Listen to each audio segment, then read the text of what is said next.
Those clocks that you're mentioning were stopped by the cops, and at the What? boot there's a big box, and that around that time there used to be like explosions and stuff.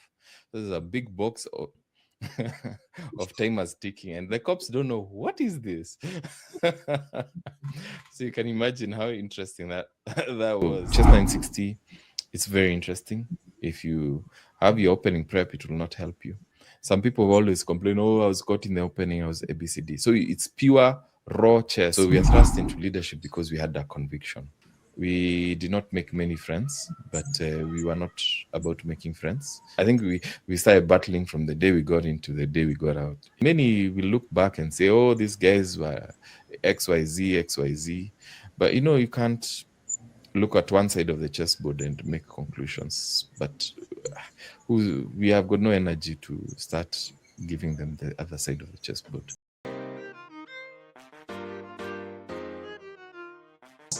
Today's guest has a very special place in my chess journey, and I'll tell you about that in just a moment. He is one of Kenya's finest chess players, especially in the Blitz category, a tournament organizer, and the founder of Mini Chess Kenya Limited.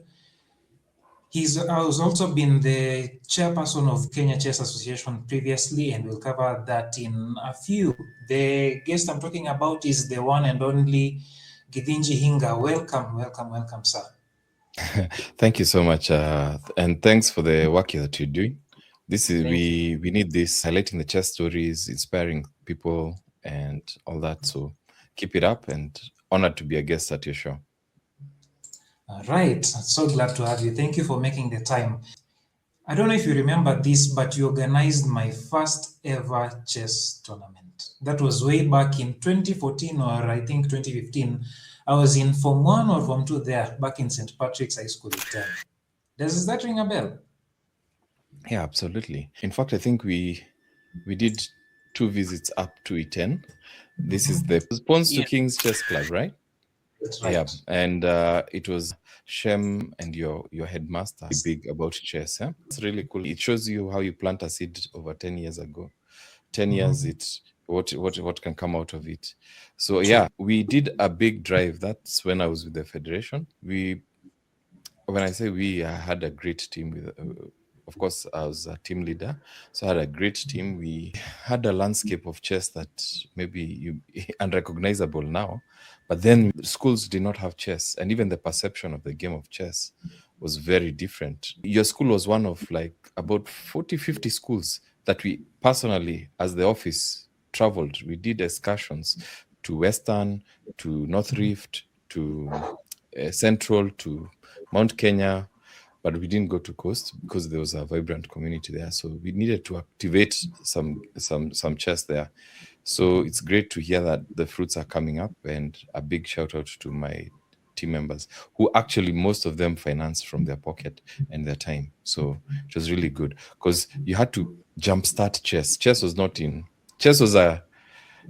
a like a secret society, and also the perception of chess to the greater public was a super elite game, which was a fair assessment. Even probably it can be said of maybe even till today, but less so. The long and short of it is we're so grateful that you took up the journey.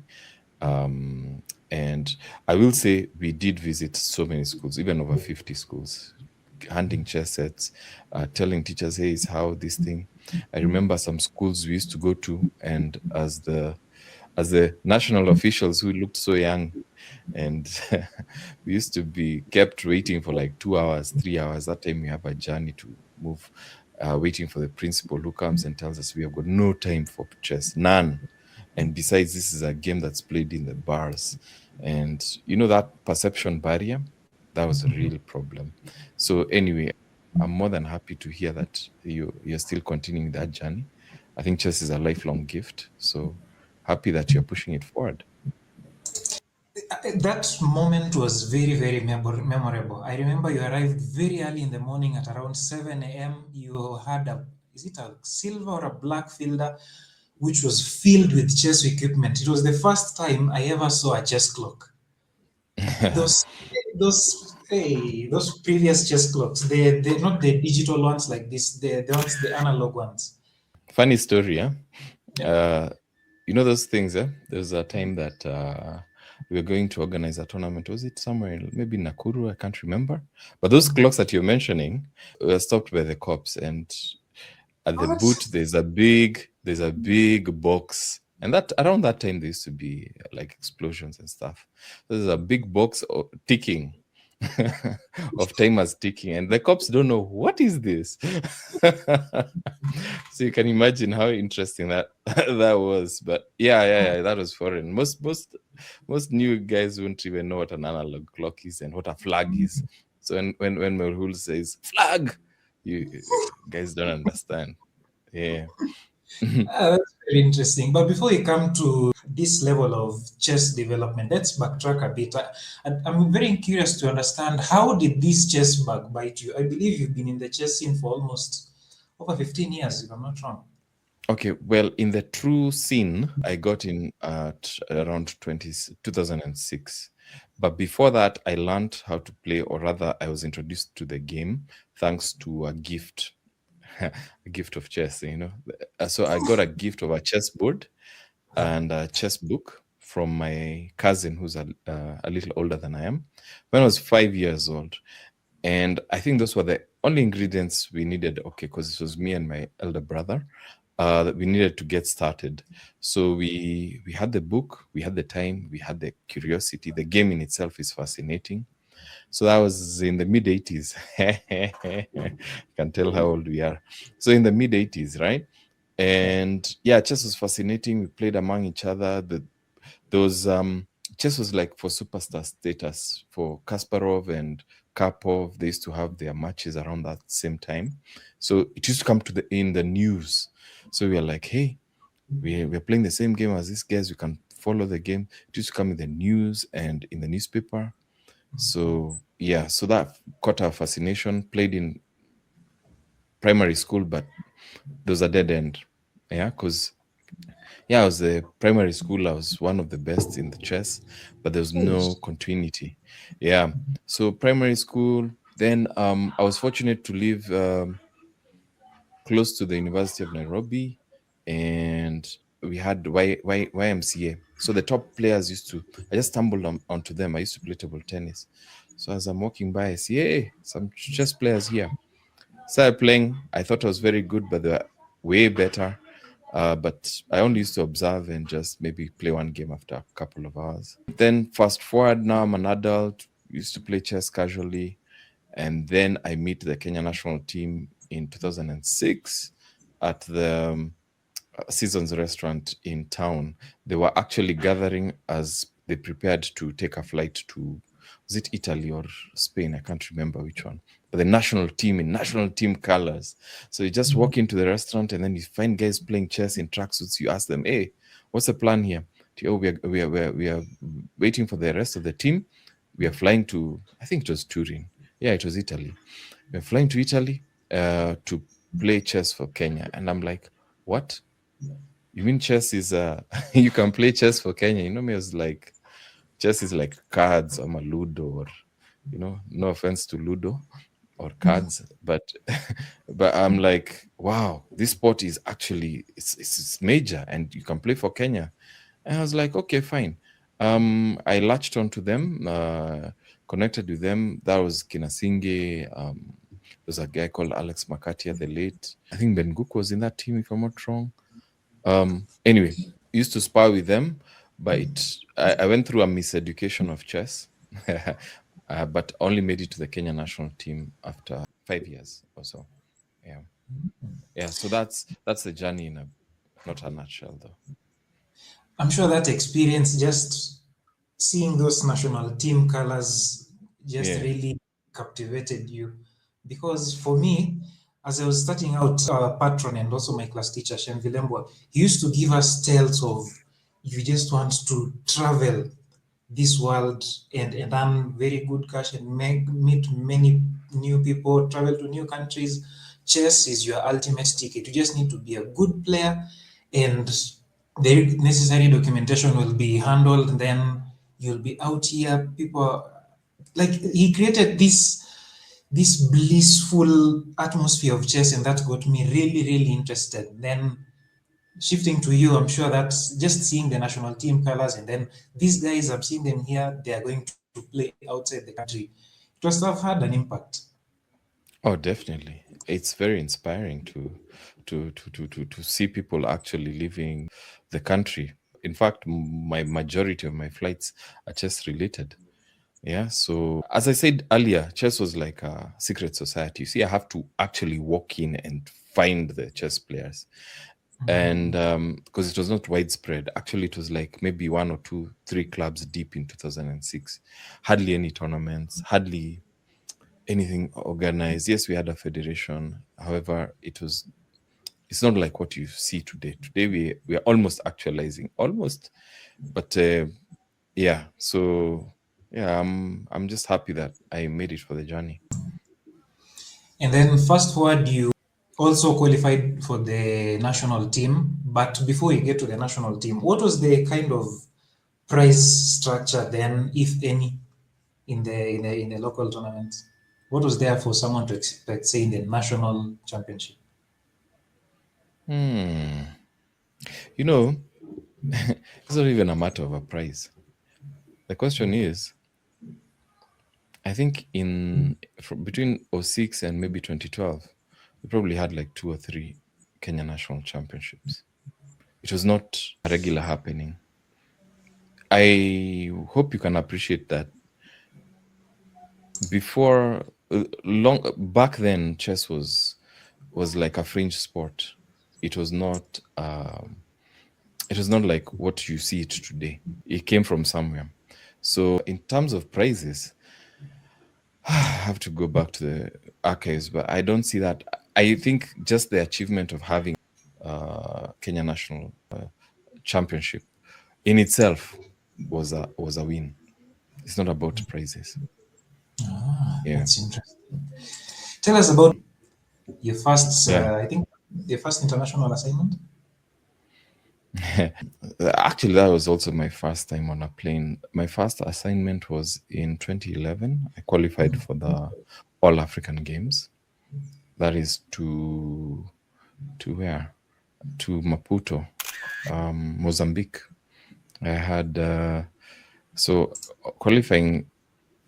I think it was a culmination. It was when I'd been trying so often since 2007. I was like the best emerging player. Almost, I was that girl, number 6, number 7, just almost getting into the team. So making it, qualifying. In fact, I had a playoff with Ricky Sang because we tied on points and we had to do a rapid or blitz tiebreaker, something of that sort. And there's a very epic photo about it, the stakes for it. But that was All African Games was fantastic because it was lucrative because I think we're given like in total like $2,000 back in the day to participate in Kenya. That's a government sponsored event. Getting on a plane, of course, that was a great experience. It was like capping off a lot of work, but I will say for sure I went through a miseducation, a chess miseducation. Even till today, it I think it haunts me. By miseducation, what does that mean? You didn't have a coach, or you used to do, say, a lot of I, blitz instead of classic, or I don't even know which senior had a coach. Um, yeah, we learned chess by playing, by playing, playing. Then you need guidance. A coach really makes a difference, and Mhm. also a curriculum also makes a difference. So we're not really exposed back then. Like right now, chess is democratized. You will find the best materials online. You'll find very good advice, and also the beauty of it is you'll have a lot of players. So my education chess wise was from maybe, yeah, a lot of playing blitz and trial and error. So you're learning things through trial and error is like the most silly way of learning things. It's just too much effort and too little in return. Yeah, so I feel like I did go through a miseducation, and there's so many things I need to unlearn and then relearn.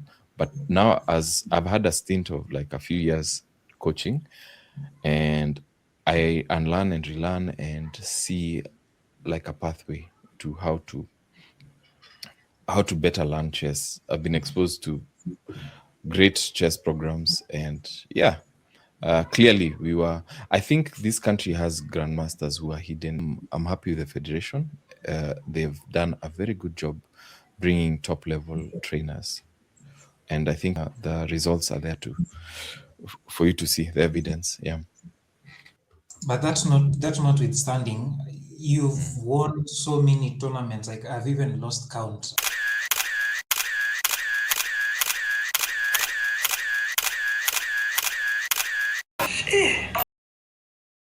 I can only imagine if you had the Mhm. proper structures, like growing up from when you are interested in learning chess and your developmental Yeah. stages up to when you're an adult, it would have been maybe you would have been Kenya's first GM, don't you think?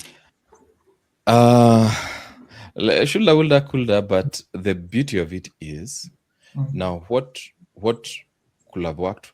Forget even me. One of my favorite players and one of the people who I think is the most talented players ever is like Magana Ben. He's first of all he's got very high aptitude, which is good as a bonus, but he's also good work ethic and everything.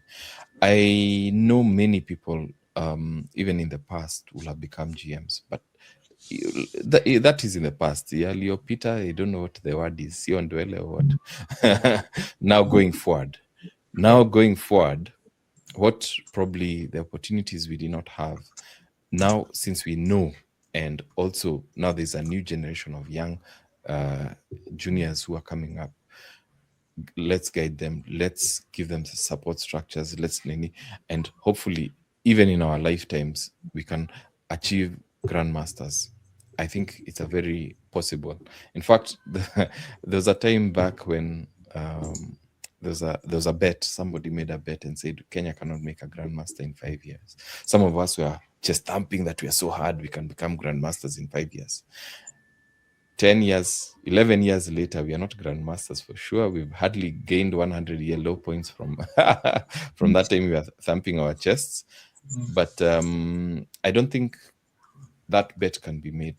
Oh, maybe it's a 5 years is a short time, because you probably need to be an IM right now to become a GM in a few years. But we are definitely on the right path, and I think it would be a very scary bet to make because he bet 5 million shillings actually. Woo. Yeah. It's a But story for another day. but there's the signs are there. Mm, Back the recent Africa Youth Chess Championships, very good performance by Chess Kenya, the junior team. This is a record win. A record win. absolutely, that was outstanding, and it's only the start. It's We only conquer the Africa, we conquer the world, and we get our titles. We may get these medals here at the continental level, but now they going up the notch now to world status, world medals, doing a good performance at the Olympiad. That is, let's not lose sight. Yes, bravo, we've done very well. Actually, it's unprecedented. We can't downplay. We came from nothing. Hey, we used to be, in fact, we just tourists. Now we are not tourists. We are people have taken note. So yeah, it's really cool. It's really good. What do you think makes a very good chess player? Like, are there individuals who are just GM materials who, when you look at them, is it a matter of age or is it how soon you study? Someone said you need to start at age 4 or 5. That would be the best age. Then invest a lot of time in chess. But you have someone who is like a working citizen. They have a day job. They have insane passion for chess. How would you advise to juggle such, or do we just limit our ambitions and say, "Hey, I am like 35 right now. I am not even a CM candidate master." Be realistic. Hmm. That's a good question. I'll give my example. I started like serious chess, like maybe putting in a good effort. Because '06, I was probably 28. See, that's already even older than you are right now, right? Mhm. Yeah. So I started like more or less as a beginner. Because probably if I were to estimate, I was probably a 1300 or a 1200, right? So age is not the main factor because you can look at our national champion in a span of like maybe 4 years or 5 years, he's grown from beginner to a beast, right? Even less than 4 years, maybe less. So from beginner to a 2100 chess player, right? He's Yeah. young, he's all this. What so coming back to your question, what makes a good chess player? I think it's a combination of things. Uh, of course, the person themselves, who's 99, who's going to do the heavy lifting themselves, at least 80% of the work, or even Mhm. 90. They're going to chess requires discipline, hard work, and that is a very individual aspect. Aptitude is a bonus, but if you are able to have the talent of working hard, working hard is a talent in itself. So Mhm. that trumps anybody, in fact, they say I think hard work beats talent every time, right? So Mhm. the individual, then the guidance, the training. That's the main another big aspect. Training it can be overemphasized. You can be doing the wrong thing for many years and stagnate and not move forward.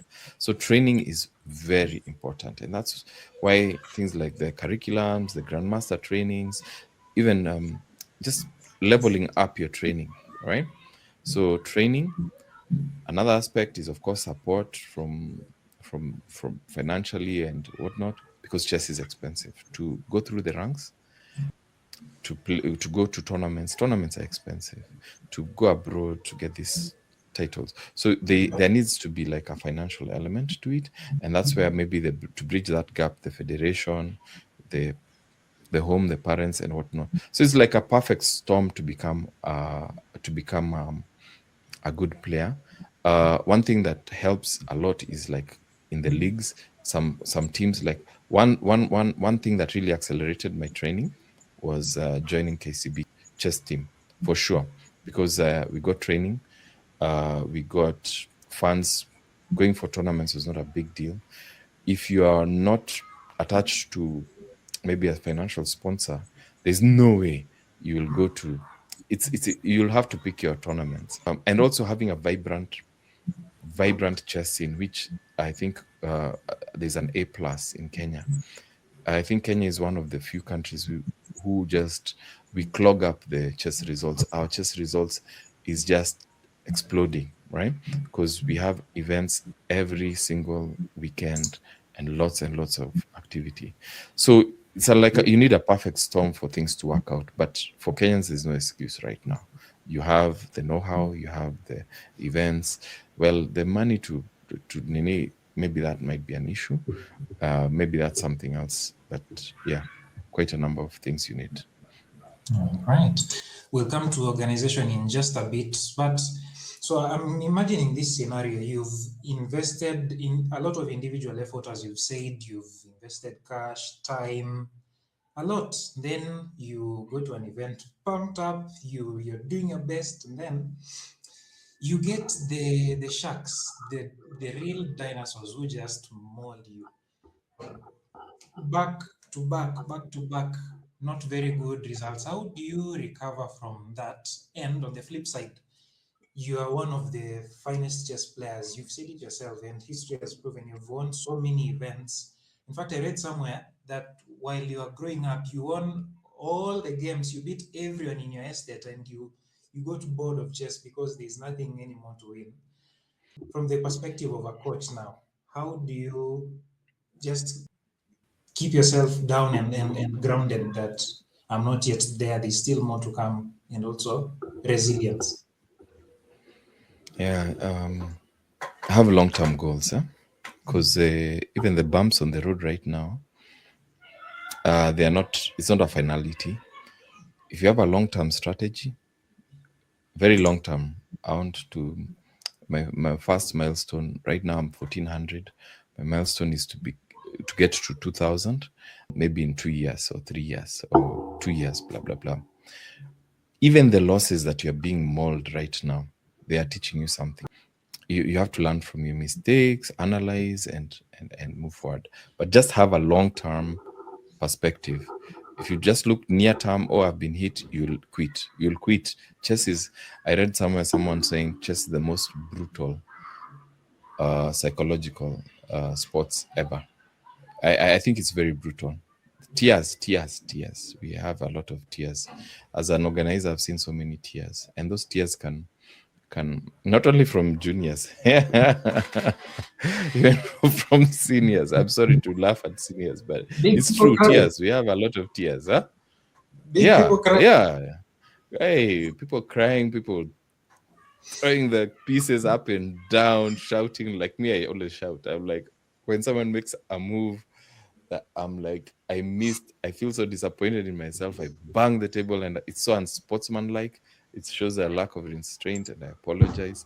But it's just very brutal. You've sat for 3 hours, you've schemed and you missed one thing and things just don't go your way. So anyway, chess actually in itself is a lesson in resilience. If you're not getting that lesson, if you're not if you're not going to be resilient, then probably it's not the best spot for you. But I would just tell you, hang in there, but don't do the same thing and expect different results. If you're losing, get get guidance. Get guidance from a way stronger player than you are, way stronger, and probably someone who knows how to break down or follow a curriculum or subscribe to a program. There are so many chess programs online. Subscribe to a chess program where you go step by step. If you can have like a study partner, a second in quotes, both of you, it's easier for you to lean on each other, study together, and get a different perspective, and you will grow together. Don't look at it like it's adversarial. If I show him what I know, he'll get better than me. No, no, no, no. Show them, and they'll show you something too. And both of you, at the end of the day, you'll get some synergy and you'll improve. So there are many small strategies. If you can afford a coach, I mean that in itself is also good. Yeah. Interesting. Now, and that is just the power of sportsmanship. But going back to life lessons and resilience and the power of just keeping going. You also use chess as an educational tool to impart life skills now as a top coach in Kenya, imparting life skills among the upcoming players. You've also been highlighted to have changed a life. I'm talking about the incredible story of Isaiah Otieno, and I'm sure so many others. You can talk to us about that. Mm, credit for Isaiah goes to the GM Pontus. I mean, just as a human, everybody does things to just human. It's not. I think Isaiah himself first takes the credit. Also, he's a clever young man. Yeah, he's just a fantastic. Okay, he's a kid to me because yeah. So I don't take credit. I think it's just being human. You just be human. If there's someone who it costs you nothing to help, and maybe you can amplify their life one way or the other, why not? Let's do it. Let's be human. Yeah, but a lot of credit goes to the business meets kids, Pontus Carlson, who supported his family for some time. Yeah, there's a story to it. There's like, but uh, you have to give the man his flowers. Let's just put it this way. Yeah? See, personally, even when I walk into the chess scene, very many new people who are there, most of them way younger than I am. I Eh, know, uh, having gone through the journey, and I know, like, especially university guys and young people, just to show up for a tournament is a sacrifice in itself, and you have to empathize. So as we are elders, and elders, we need to guide these young people and pull them up where we can. So it's not like I. just like you're doing, you're pushing it forward. So yeah, so it's just a chain. We ultimately, I think I I'd love to see chess because it has impacted me a lot, and I know the positive impact, and it's good for other guys to feel the same. And yeah, why not? Sure, sure. You've also had a stint in leadership. This Hmm. touches on your chairmanship of the Kenya Chess Association. I think that was when I was just starting to know about chess and Hmm. learning. I was still in high school. Maybe you can shed light for us about that season. Yeah, I was very honored to be part of a great team who got chess. Very proud, by the way, very extremely proud of what we managed to achieve in an extremely short time, in a, a very Wild West time of chess, a very turbulent time. Yeah, so it was, we were thrust into leadership because, as you can tell, I'm more or less a player, not really a politician or anything else. So we are thrust into leadership because we had a conviction, the group that we were together with. We had a conviction. We had like a feel that the sport is not getting its prominence as it should. Probably there's a lot of gates that needed to be opened or blasted blasted open. I think we did quite extremely well to open up the game because our goal was to get it to mainstream it. So it was a combination of strategies and quite a big. Those are quite many battles. I think we started battling from the day we got into the day we got out. Yeah, but it was well worth it. And even if I was to like redo it, I don't see how else it will be. Yeah, we just had to go through that. That was also the Mm, first time I think, if I'm mm, not wrong, the GM came to mm. Kenya. We A have GM.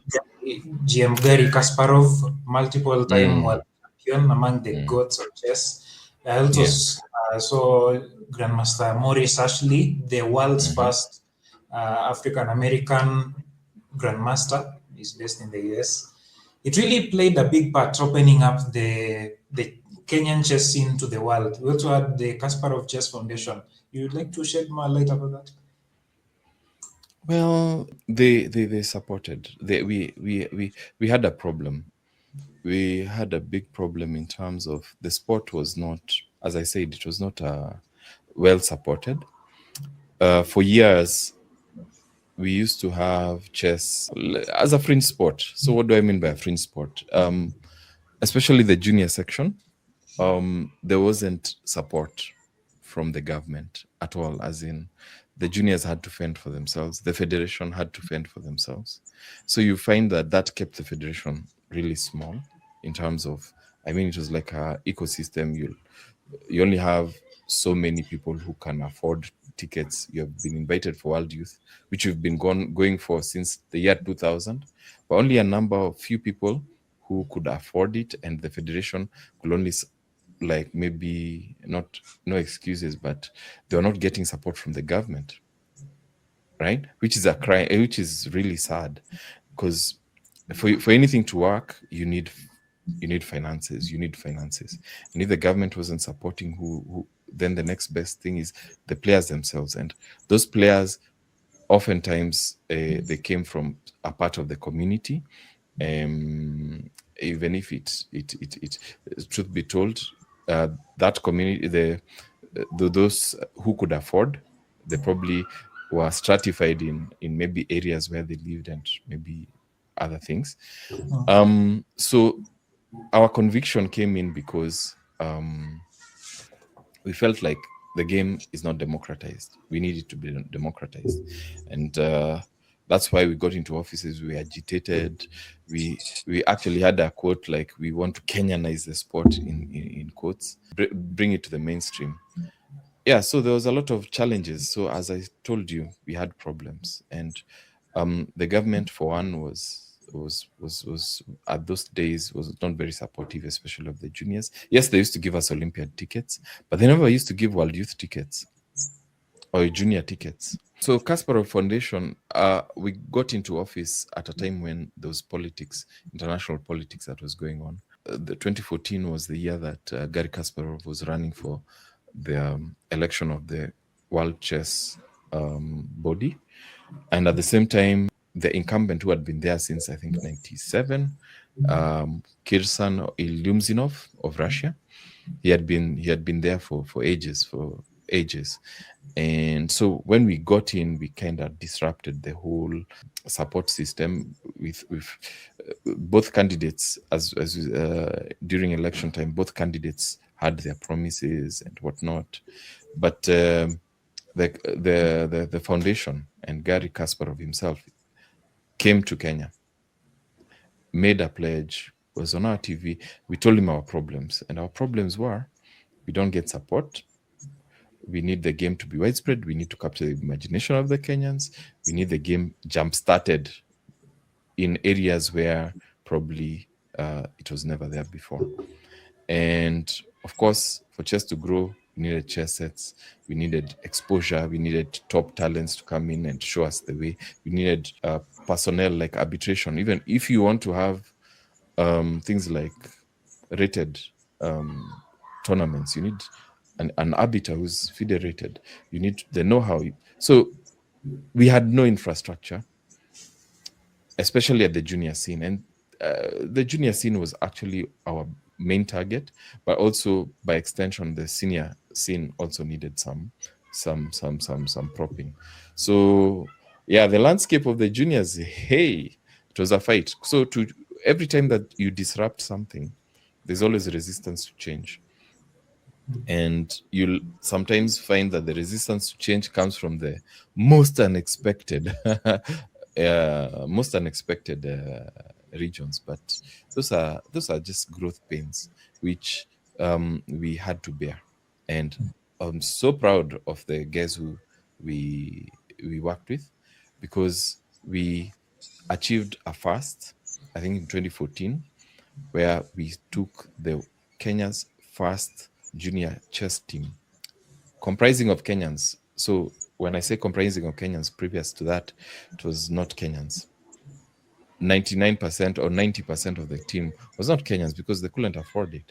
So we had a core team of Kenyans, the very first time ever.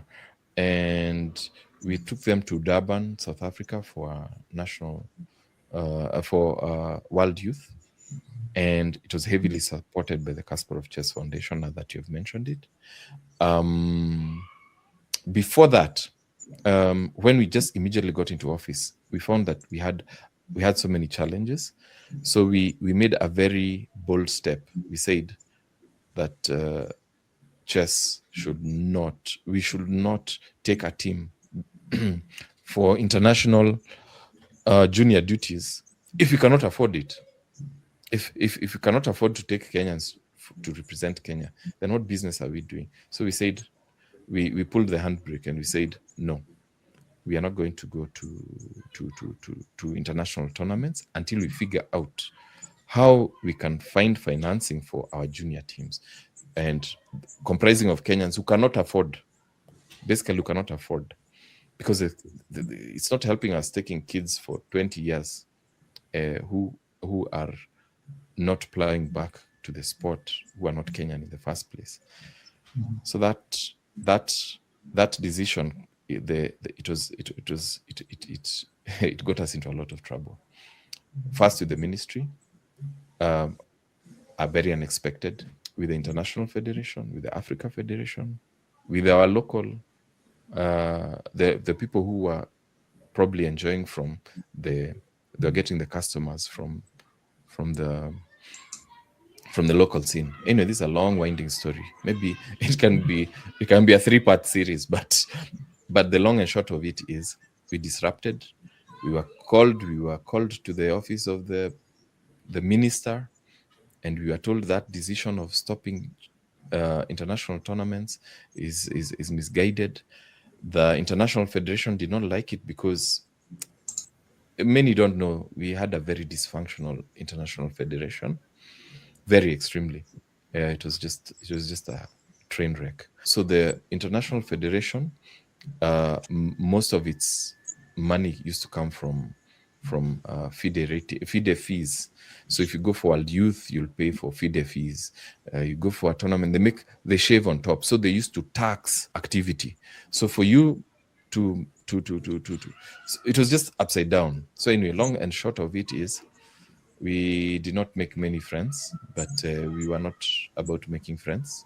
We had a goal which we achieved. We blew down that barrier. We blew that barrier. And looking back, many will look back and say, "Oh, these guys were XYZ, XYZ," but you can't look at one side of the chessboard and make conclusions. But we have got no energy to start giving them the other side of the chessboard. Uh, the most important thing is if you can sleep at night well, which is very important. Yeah. Intentional leadership and the ends justifying the means. Right. Not necessarily. You just have a goal and you have to when you achieve it, you have to know how do you measure your success. So how do we measure our success when our Kenyan national teams are Kenyan, or when our Kenyan national teams are funded, whether the government or not? Thankfully, the government came in a huge way. After we left office around 2017, the sports fund kicked in. So at least there's the sports ministry now have mainstream chess. So there's a difference there. But when you're orphaned, Kasparov Foundation was one of our biggest supporters. It was just a necessity. Yeah. And by the way, I'm not taking anything away from them. They were I think very little credit is given to what Gary Kasparov himself. His foundation was the vehicle, but he himself, he came here. He linked us with sponsors. He linked us. He gave us momentum, a very big momentum, because many people. Gary is maybe back then, maybe now he's not so big, but back then Gary Kasparov, oh my goodness, he was like Messi level in terms of name recognition. He was huge, right? And coming over, spending his time here 2 days, going to see the ministry. But anyway, long story short, we got some traction out of it. And that traction, that momentum, of course, you can be given momentum, but you have to run with it. So I want to believe that it was the seeds that made the sport grow.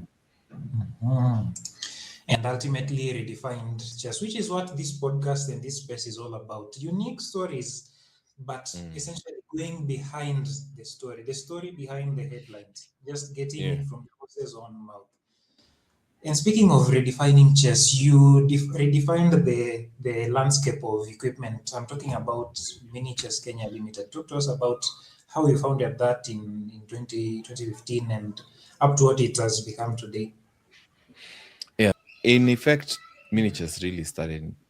It was founded 2015 with a vision of being like a chess, a vehicle to mainstream the game. But I think one thing that when I was even in office that was very clear was one of our limits to growth is equipment, because you can only, let's say if it was literacy, you want to promote literacy and you don't have books, you don't have teachers, it's a tall affair. So same thing for chess.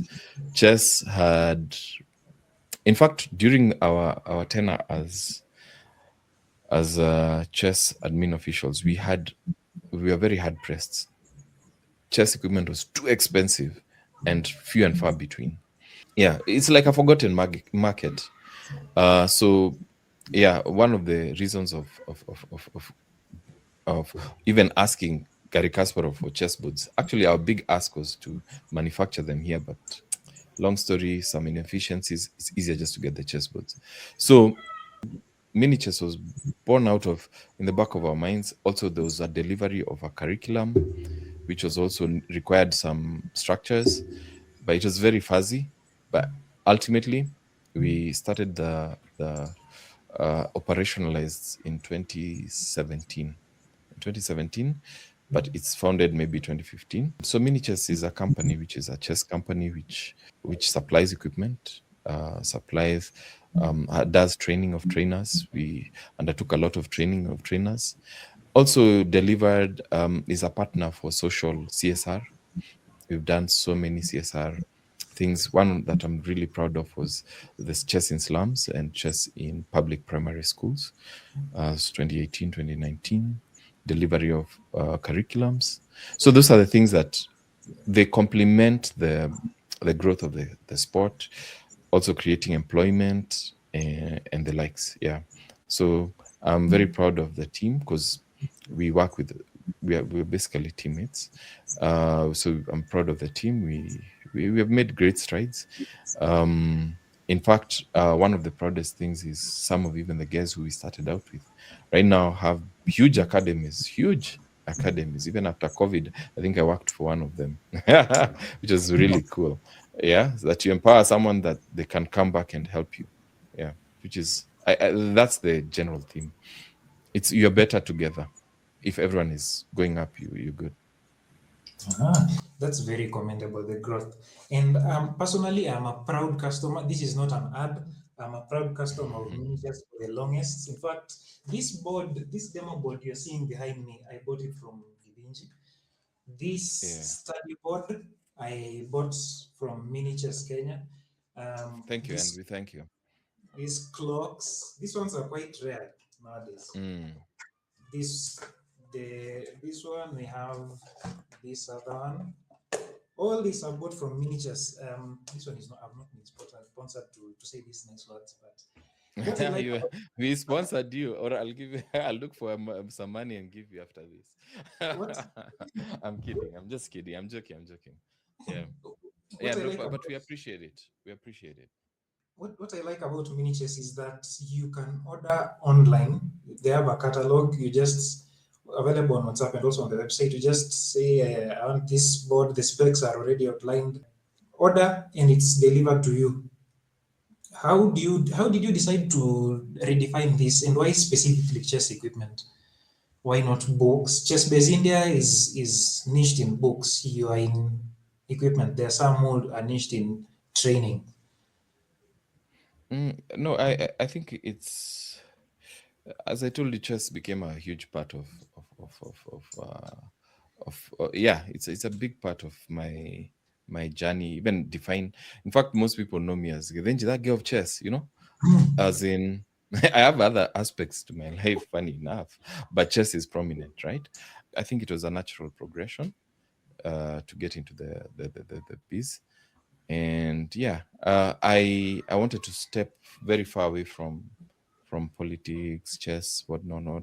I think there's a big way that you can impact the game, because I also feel like we need to support the game. Everyone can do their bit, whether be it equipment, be it even supporting kids who are big, who are like the top level. I have always wanted to create like a foundation for kids who are really, to reward kids who are doing really well, so that you just show them, because chess is, as I said earlier, it's very brutal. A kid might, even if they are up in the top level of the sport, but they maybe have a string of bad events. Encouragement is very important. I think that's something we should do. You A small thing like giving them a chessboard will be like, hey, apparently I'm appreciated, I have fans. I've always wanted to create like a fund and foundation and some ways of pulling them up, and also giving back to the sport, because it has been very good to me. Yeah, so it's just a natural thing that I'll end up doing. Mm, Yeah, and also other people around me. right. And one of the areas you've been redefining the sport is through tournaments. I'm talking about the series of miniatures tournaments. For example, the upcoming one is the miniatures tournament at KICC. In fact, the calendar is already out for the entire year. That is very commendable. Oh, Talk thank to you. us about the ideation of this. Events. Yes, yes. One thing, I think the first thing that I started doing a lot, because was doing events. I don't know if there's any of your viewers who used to do events at checkmates. At there's a place we used to have at Landimawe. I'm even forgetting the name of the place. So in terms of events, you see, these are activity numbers. I love doing events, and I think it's also a cornerstone of improving the game.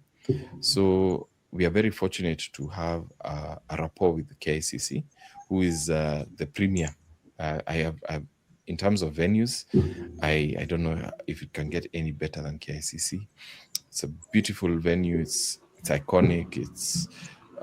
It's fantastic. So um, we figured let's have a long-term plan so guys can schedule the events. So this is our calendar of events for now, and this is not limited to this. We have more events for junior tournaments in schools. We have Hillcrest coming up. We have several other events. So the idea of having juniors and seniors together, and KCC is a very good place to do that, because you see, our top players are juniors. Kenya number 1, Kenya number 2, they are essentially under 20, right? And junior events are like the first step of competition. When you're a beginner as a junior, you want to go for a junior event where you can play among your age mates and your peers. And then when you graduate, you'll want now to get higher position. You go to the open section. So even if you're in school, you may want to go and play in the higher, to get the bigger the challenge you get, the better for you, right? So you'll have the junior section, you'll have the open section with the seniors, with the best, who the guys will inspire you, the top players of the day, the South Sudanese players from where you name it. So I felt like this, having a one-day tournament with federated is a good mix. Yes, we have our we'll have a classical tournament. I think that is in August, but mainly it's a one-day tournament. But I think Rapids and Blitz has been has there's like a gap sort of. So yeah, that's where we come in. Yeah, and have a high quality, in a good venue tournament with big prizes. I think prizes are like almost 110K or 120K. Yeah, so yeah, so I welcome you to our events. Thank you so much for plugging me in, and yeah, let's grow together. My pleasure. Now, what struck me as very interesting is part of your calendar. There are two key events: the Freestyle 960 Rapid and Blitz edition. I have barely heard anything about 960. I only see it on glitches as part of the scroll options. There is 960 House on the Hill, Yeah. Classic Rapid Bullets. Is Mm. it the first time we're seeing 960 in Kenya? It is, and what is this 960 all about? How different is it from the normal chess that we know? So it's definitely not the first time it's been in Kenya, because I participated in an event. I think it was organized by Nairobi Chess Club, if I'm not wrong. Yeah, it was such a fantastic event. So Chess 960 is basically where you scramble the starting position, not your regular starting position. The only rule is the king has to be in between the rooks, so that you're able to castle, and you castle the same way that you castle in the regular game, but you have to clear all the pieces in between the king and the rook, and where it's going to castle, so you cannot castle through pieces. The reason for this is it's like sidestepping opening preparation. Some people always complain, oh, I was caught in the opening, I was ABCD. So it's pure raw chess. You just play now your chess wit is you pit it against each other. There's no opening prep. It's quite fascinating. And actually, even in the international scene, I'm sure you have seen the freestyle 960. 960, you can create 960 positions where the king is in between the rooks, so you can create a different array of positions or the start position. So chess 960 is really huge. In fact, for televised, there's a huge series, I think by chess, is it chess.com, Magnus Carlsen? There's a whole circuit about chess 960. It is fascinating to watch. It's very unpredictable. It's just it's entertaining. So chess, as much as it is, there's the purists who want it to be like, oh, the slow nini. There's also the entertainment aspect of it, and also that attracts interest, having it fun, just having a fun aspect to it. That's why even we have the Rumble Blitz, which we shall have as well, where you play in the evening and just like the BYB. Yeah. So chess 960, it's very interesting. If you have your opening prep, it will not help you because you'll have a random position. You'll just so your chess, you can show your chess prowess just by during that event. So it's the second one. The first one was won by Peter Gilruth, and if I'm not wrong, it was around 2009 thereabouts. But it was like a novelty tournament. I don't think we've ever had it before that and after that. So maybe it's like 16 years in the making. And guess who was number two? I always I was number two in that tournament actually. Hey, that No. It's that's back then, as much as I was doing very well back then, no offense to the players who were there, but the chess scene was very small. So you'll find a tournament maybe has like 70 people, 60 people, very few people. Nowadays we have 200, 300, 400 people, and they're seasoned. We probably used to have one or two tournaments in a year, and me was more or less a chess. Now we have every weekend 50 tournaments easy. Yeah. So it's a different game right now. it's a different ball game, and I am already feeling the adrenaline in me. February 21st, 2026 is the day to watch. Be sure to register beforehand. This is an event that promises to redefine the entire chess ecosystem. If you think you are a beast by virtue of classical and rapid or blitz, this is a different format. And speaking of different formats, I saw this with the chess.com, the freestyle event. Audience members are actually allowed to even commentate and shout. It's not like the usual chess is like a very pious sport. You're not allowed to deny. And that brought up a lot of big numbers. Is freestyle chess 960 the future of chess? Do you think? See, ultimately, chess has to be sustainable, and um, you'll find like the classical. Like, let's look at other sports like maybe rugby and cricket. Rugby and cricket, they had the usual. Then they introduced the faster time controls. Like for cricket, they brought in 2020, which is a 1 day. Not even it ends in a matter of hours, and you can play a couple of rounds. There's ODI, 1 day international. Then there's the cricket, the pure cricket, the one that is like 4 or 5 days. So nowadays, a lot of funding comes from viewership, television, just viewership, and viewership for chess, because chess cannot be left out. I will tell you, in the international scene back in the day, now I'm not so up to date, but chess was not lucrative. The world championship used to, maybe even I think as recent as like 2 3 years ago, the world champion walks out with maybe $1 million, which may sound like a lot, but if you look at it down in maybe in 1993, when I think was it 93 or 92, there was a pass of $5 million, and you're not even accounting for inflation. So you can see that if 30 years ago chess was paying all that much, why is it now regressed and become so little? It's because it moved out. You remember earlier I told you that Gary Kasparov was in the newspaper, his games with Karpov. It was a worldwide thing. Why? Because it was a mainstream. It was in the news. It was in the up front and center. And that's why I really like what these chess.com guys are doing.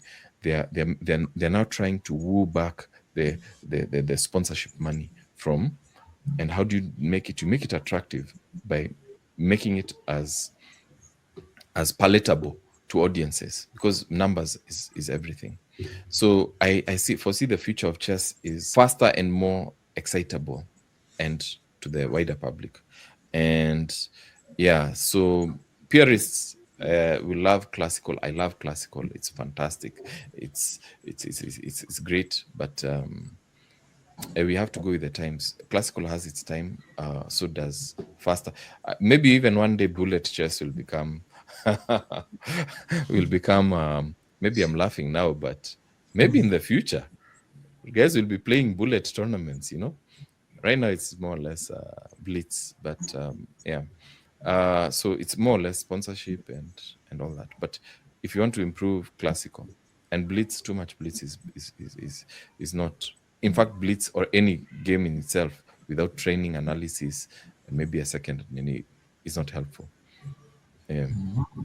Speaking of times and money, would you recommend someone to take up chess professionally, like they are only doing chess as their life? Victor Korchnoi and even I think Anatoly Karpov, there is a book entitled "Chess Is My Life."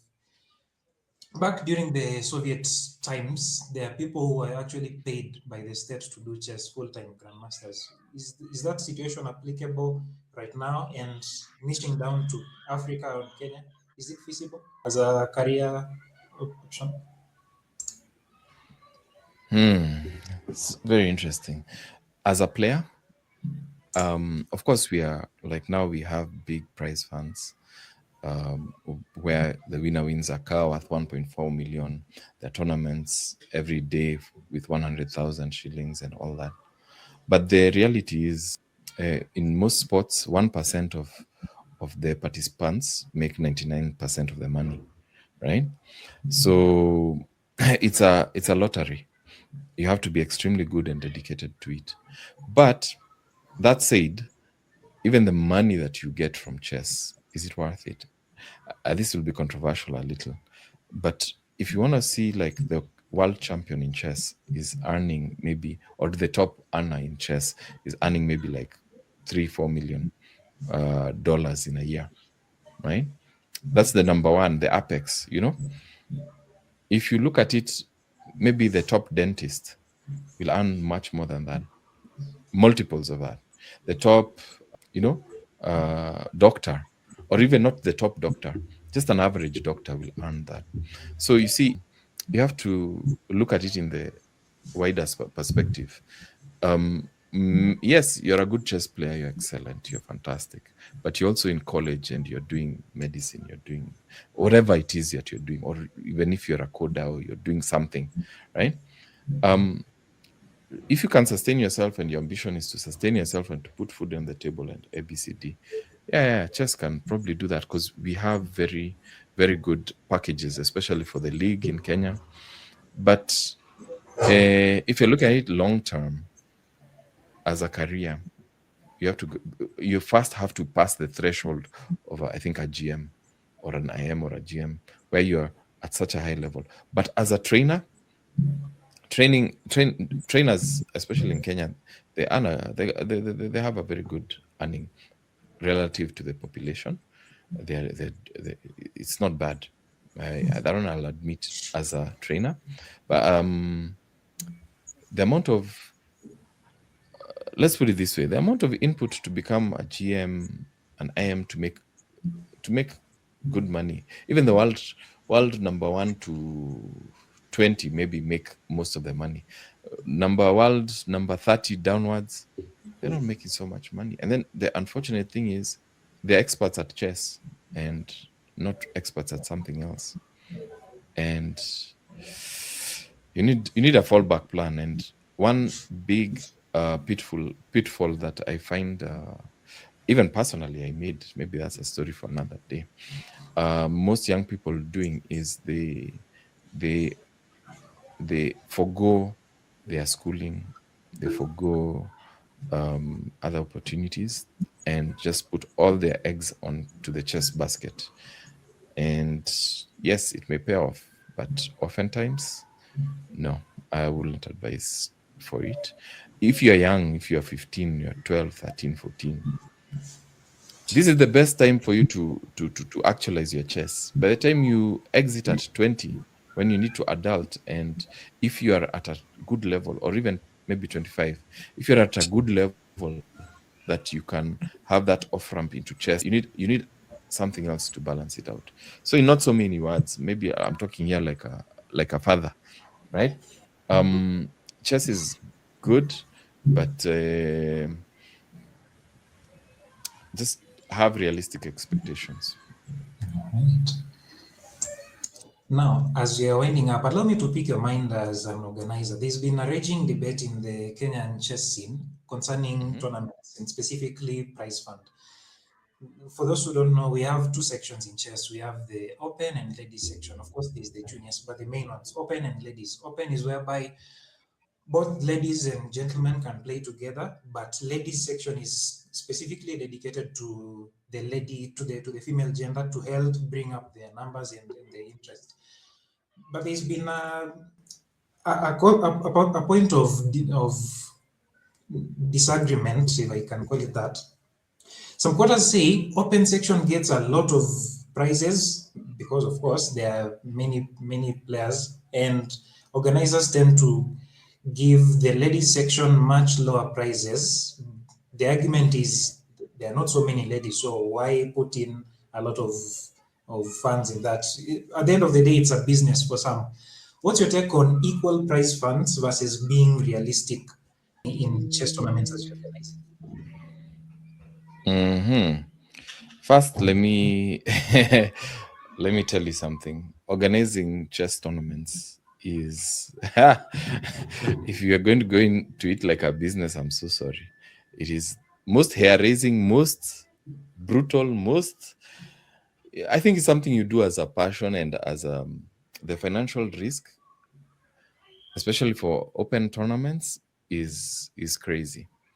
It's not a, outside looking in, you may think, oh, the guy has 300 participants and is making money. Mm-mm. It's nothing to write home about. It's more or less a function, and I think it's like a bug. It's like chess. Just you just want to do it, you know. So it's not really business. It doesn't make a very good business case unless you have a sponsor. So unless you have a sponsor, if you have a sponsor and you can collect the gate fees, good for you. Yeah, that's good. You'll make some money. Now, coming to the ladies, yeah, we have open section and ladies section. Ideally, we should, of course, ladies chess. There are so many hurdles and loopholes.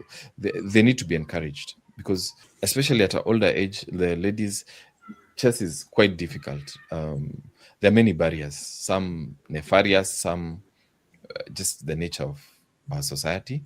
So ladies need to be encouraged to come in. In an ideal world where you have sponsorship and all the money, as an organizer, you should have you should incentivize the ladies. But that said, in pragmatic sense, we only have limited budget. You want to attract as many players as possible to your event, and the open section is open to the ladies basically, but the ladies section is not open to the gents, right? Few organizers can afford to prop up the ladies price, and that's why probably we need an I think that every problem should have a solution, right? Maybe have a ladies only tournament, or have like ladies like a cause, and maybe a fund for ladies chess, and say, hey, as an organizer, you whatever gap there is for the ladies fee, that's best case scenario. But in practical sense, a ladies section is a special section, just the same way you can have over 50 as a special section, right? So you'll have an over 50 price. So ladies section is a special section, but ultimately it's only the open section where you have the grand prizes. These imbalances are there in all the sports, all other sports. There is that imbalance. Like if you look at the WNBA and the NBA itself, the salaries are very different, right? The it's a challenge, but from an organizer's perspective, it's very It's very difficult. We try our best to make it as lucrative as possible. But nowadays, you'll find that ladies, in fact, they've broken that barrier. I've even seen in the Kenya National Rating List, ladies have got into the top 20, right? They're in top 20. In no time, they'll be in the top 10, right? So, in an ideal world, same prices. But in a practical sense, um, it's not very feasible. All right. Now let's do what we can. I'd like you to look into this camera and talk to a potential organizer out there, a corporate, an individual, a religious institution, whoever, who you'd like to just chip in and support your upcoming events or the federation or otherwise through cash or equipment or publicity. Talk to them. I would say supporting chess is a win-win for mental growth, for kids to get behavioral change. I'm sure many corporates, they align with growth and positive impact to communities, to children. So I would very strongly suggest to align yourself with a chess initiative, be it an event, be it I think even the biggest initiative that I would strongly recommend is to chess in disadvantaged and public schools, right? There is where I see there's a huge gap. Where the biggest impact, as you can tell, chess helps, um, has big brain benefits and also cultural benefits. In fact, chess is used for behavioral change, where in correctional facilities, there are studies that show that when they engage in chess, they start long term thinking. They stop those short term gratification kind of thinking. And if you expound that, if you now the butterfly effect of making a generation of kids who are long term thinkers, strategic thinkers, critical thinkers, that that butterfly effect 10 years down the line will magnify. You'll have grown-ups who are responsible. They can see the effect of maybe things like negative, getting into negative behavior. They will see the consequences. And once you have a brighter and more a better population, it is good for you because you'll have responsible people who are earning a living, who will even come to you, back to your company or to your government or to whatever your society, whatever you are doing. You'll have a better society, right? It's long-term thinking. So planting the seed right now, and in future, they will be very appreciative to you or your company or whatever it is, that they will say, look, thanks to company X, I got to learn chess. And now I'm a CEO of some company. I want to give back, or I want this brand really helped me. So I emphasize on disadvantage because they're not on the table. Disadvantaged, look at Mukuru Kwanjenga, look at Isaiah, look at Sarah. When we were in office back in 2015 is when we started a program or we supported a program in Mukuru, which eventually had over 1,000 kids. 1,000 kids from Mukuru Kwanjenga slum.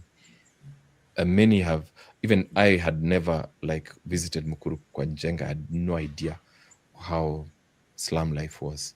So you go and you impact those kids, 1,000 of them at that point. And what was the result? We got Kenya national champions, and not only champions, we got such a number of kids. That was amazing, right? And a number of kids who've lifted themselves out of poverty, who are you've imparted a tool. I think I'm preaching, but you've imparted. I think thinking is the most important aspect of a human being. If you're able to think and see bigger strategies, you can get yourself out of a lot of circumstance. So as a company, as a religious institution, as the government, chess is one of those low cost, high impact, very high impact initiatives that you can do. Help the federation, help your local chess club, your local school. If you're an alumni, like I am, of maybe primary school, secondary school, public primary schools don't have the budget, to be truth be told. They don't have the budget. yet they're over 80% of the school going population. They're actually out of the bracket. Public primary schools, right? I'm not saying secondary, because most of secondary schools are public anyway, but primary schools, those are like 80% of the school going population. Those are millions of people. Yes, we got a very good boost by having chess as part of the school curriculum, school games, but there's inertia. There's always, you need to jumpstart things. So if you're an alumni and you're listening, you don't have to be a big blue chip company. You are an alumni. You have, the school made you. Go back to your school, get them some future sets, get started a program. Okay, go back to your. It's a very small seed, like it's something very small, but like you now, Eugene, you're one of the fruits, right? Some people came to your school, got you some chess sets, started a chess program in your school, right? 10 years later, you're spreading this game, and you, like personally, I would say a lot of my, I have a lot of good things to say about chess, especially for mental health. When you need to vent, you get into a board, you can, it's very good for mental health. So anyway, support, it's a win-win for the country, win-win for everybody. So you do your part, do your part. Thank you. Right. Speaking of support, Mini Chess Kenya is organizing a series of tournaments throughout the year. In fact, the calendar is out here. Let's support. This is it. First event is on 7th of February. I repeat, KICC Rapid and Blitz Edition 3. This is the first. It will be a high profile event, high stakes event. Tell a friend to tell a friend. This is, you don't want to miss this, trust me. I participated in the 2025, that was my first event, this kind, Rapid and Blitz, and it was such a worthwhile experience. The theme of the 2025 Jamhuri Day celebrations was tourism. That is tourism in the context of meetings, incentives, conferences, and exhibitions. And this is marking the conclusion of the 2025 calendar, uniquely in the chess perspective, because I am currently at Kenyatta International Conference Center, KICC, venue of the KICC monthly Rapids and Blitz tournament, of which I'll be a player. KICC is a unique venue because it is a regional and international hub for conferences, and it is, I think, the third time this tournament is being hosted here, courtesy of Mini Chess Kenya. Why is this relevant in the context of Jamhuri Day and tourism? There's a concept called sports tourism. Sports tourism is the practice of visiting different venues in different locations of a country or of the world to explore sports activities. And this is just part of the venue, fully set up, which is a very good example for tournament organizers. Event is set to start at 8:30 a.m. and I arrived here at around 7:30. Everything was set, just waiting for the players to turn up and start playing. What do I look forward to the event? One, having a good time. Two, interact with fellow players. And three, just explore the marvel that is KICC. Just look at the scenic view from the ambience of the auditorium. This is the delegates room, and outside, right outside, is, look at that. So yes, I'm playing in the rapid section, and anxious is an understatement. I am ready for the tournament, at least I feel ready, but I'm very anxious. I'm just psyching myself up. I'm going to play my best game. Maybe I'll even win the event. Wish me luck. Organized on time, good turnout, very good prizes, ended on time. I can't wait to do this again. So let's support. And from an impact perspective, if you're looking for real life examples, aside from what Githinji has talked about, I'm talking about the stories of Tani Tolua Adeumi from the USA, whose family was forced to migrate from Nigeria because of the Boko Haram crisis. He learned chess almost by accident in the USA. Right now, he's among the top juniors in the world. This book, he wrote this book when he was 10 years old. Another example is that of Fiona Mutesi. Have you watched Queen of Katwe, the movie? This is the book that inspired the movie. Real story of a girl in the slums of Katwe in Uganda. Eh, the people who've seen problems, they've seen poverty. And she learned chess thanks to Coach Robert Katende, whom we'll have very soon on Chess Redefined. You need to buy this book and read. If you can't get this, please take time to watch the movie Queen of Katwe, featuring Kenya's very own Lupita Nyong'o. And there are so many other stories. So in parting, chess is truly worthwhile from an impact perspective, an economic perspective, business perspective, branding perspective. You're calling up out to private investors, government parastatals, you name it. And we're just getting started. There's so much in store for you. That has been just redefined. Thank you so much, Githinji, for making the time. It has been a very, very insightful conversation.